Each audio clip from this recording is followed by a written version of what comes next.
কাটোয়ার রাজুয়া গ্রামে বোমা বিস্ফোরণ কাণ্ডের রহস্য ক্রমশ ঘনীভূত হচ্ছে। ঘটনায় জড়িত সন্দেহে কাটোয়া থানার পুলিশ এখনো পর্যন্ত 6 জনকে গ্রেফতার করেছে। মৃতদের মধ্যে রয়েছেন বাড়ির 2 মালিক এবং রাজুয়া গ্রামের 4 বাসিন্দা। প্রাথমিক তদন্তে বিস্ফোরণের মূলচক্রী হিসেবে উঠে এসেছে কেতুগ্রামের বাসিন্দা জামির শেখের নাম।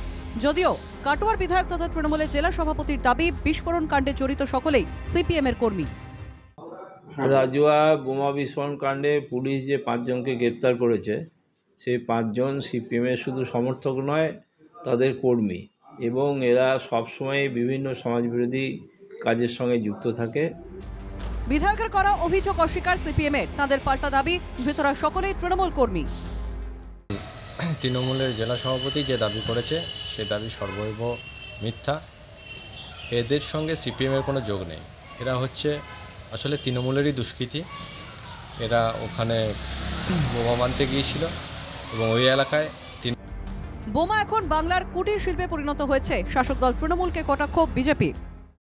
বাংলার এখন বোমা বাঁধা হচ্ছে কুটির শিল্পে পরিণত হচ্ছে। তৃণমূল এখন সব জায়গায় কুটির শিল্প, ভোট আসছে, বোমা বাঁধার তো বুম হবে, স্বাভাবিক। বাংলার এখন বোমা বাঁধা হচ্ছে কুটির শিল্পে পরিণত হচ্ছে। তৃণমূল এখন সব জায়গায় কুটির শিল্প, ভোট আসছে, বোমা বাঁধার তো বুম হবে, স্বাভাবিক।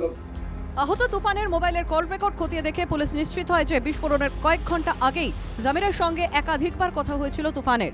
ফোন কলের সূত্রে জামিরকে গ্রেফতার করে পুলিশ। যদিও জামিরের দাবি, তাকে ফাঁসানো হয়েছে। জামির রেট কত ওদের?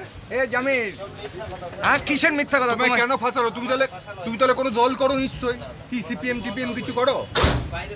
তোমরা কোন দল করো? রবিবার ধৃতদের আদালতে তোলা হলে বিচারক একজনকে 5 দিনের পুলিশি হেফাজত এবং বাকি 5 জনের 14 দিনের জেল হেফাজতের নির্দেশ দেন। আহত তুফান চৌধুরী হাসপাতালে চিকিৎসাধীন। কিছুটা সুস্থ হলেও তুফানকে জেরা করে বিস্ফোরণ কাণ্ডের কিনারা করতে চায় পুলিশ। ঘটনার পর 48 ঘন্টা কেটে গেলেও এখনও বম্ব স্কোয়াড ও ফরেন্সিক টিম ঘটনাস্থলে না যাওয়ায় তথ্য প্রমাণ নষ্টের আশঙ্কা বাড়ছে। পূর্ব বর্ধমানের কাটোয়া থেকে সৈকত ভট্টাচার্যের রিপোর্ট, এনকেটিভি বাংলা।